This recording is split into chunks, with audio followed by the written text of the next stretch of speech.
Hey everyone, so I just wanted to do a quick showcase of the current state of webcafe.dev. We didn't really add anything new since last time, but I just wanted to go over some of the core features of the platform right now. So I will start sharing my screen. So actually, if we go on the home page here, you can see that there's a little explanation. There's a screenshot there that would need to be updated, and it mentions some of the tools that I used. Yeah, the motivation was pretty simple. That developers tend to be part of the crowd that's self-isolate a lot, and so a lot of technology and messaging nowadays is kind of reinforces that. So this is like a nice like interactive project. I feel like real-time interactive project. So you can enter here. You're prompted to put in a name, so you won't be able to move around before you add a name. So you can just type in your name, hit accept, and now you've spawned in the server. You can zoom in and out with the scroll wheel on your mouse. You can move the actual camera around using your right click, and if you want to move to a position, you can only on the plane here, so you can't walk outside of the plane. You click anywhere on the plane that you want to walk to, and you just hit, and you should see your little guy moving around. This position is managed server side, the user's position state, and other stuff like their color, their name, etc. So that means that if I actually open up another tab here and go back to the same website, I should still see my little guy already in there, and I could call this something else and have a second guy in there.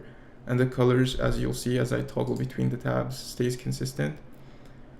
We have a little indicator that shows you which player you are, which is helpful, the little red indicator, and also that your name will be shown in yellow.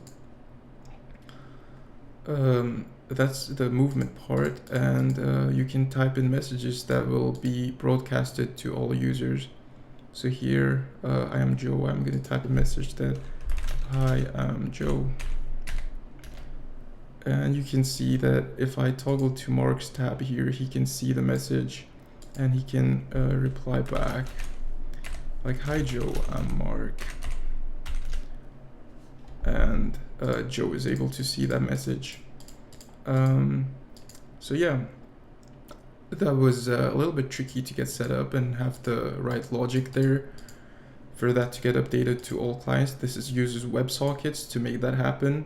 The real-time communication, we have a WebSocket server, and then the site itself is just served like just as a static site with Fastify.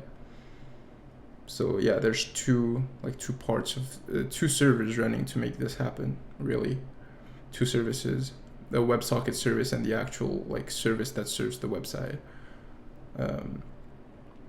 So yeah, and the other cool thing that we had added recently is the zones, which is a little bit buggy because I should be in the correct zone here, but if I reload, maybe that will work. There we go. It'll show me what zone I am in. So we have a zones JSON file on the server. Right now this is the only entry. It's like an entrance in the corner, but you could make this could feed into having walkable zones, non-walkable zones, all of that stuff, which is probably something we'll want to explore next. Then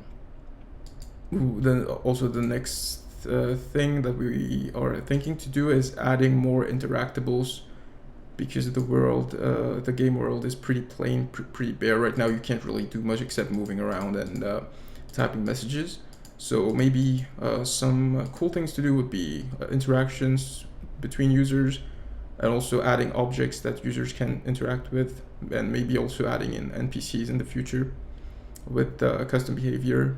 For example, you could have a bartender, and then you use an AI agent to power that NPC, which would be pretty cool. So yeah, those are just a few directions for the future.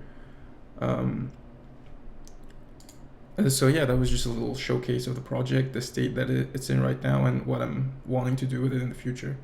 So hope you enjoyed, and hope you keep following along.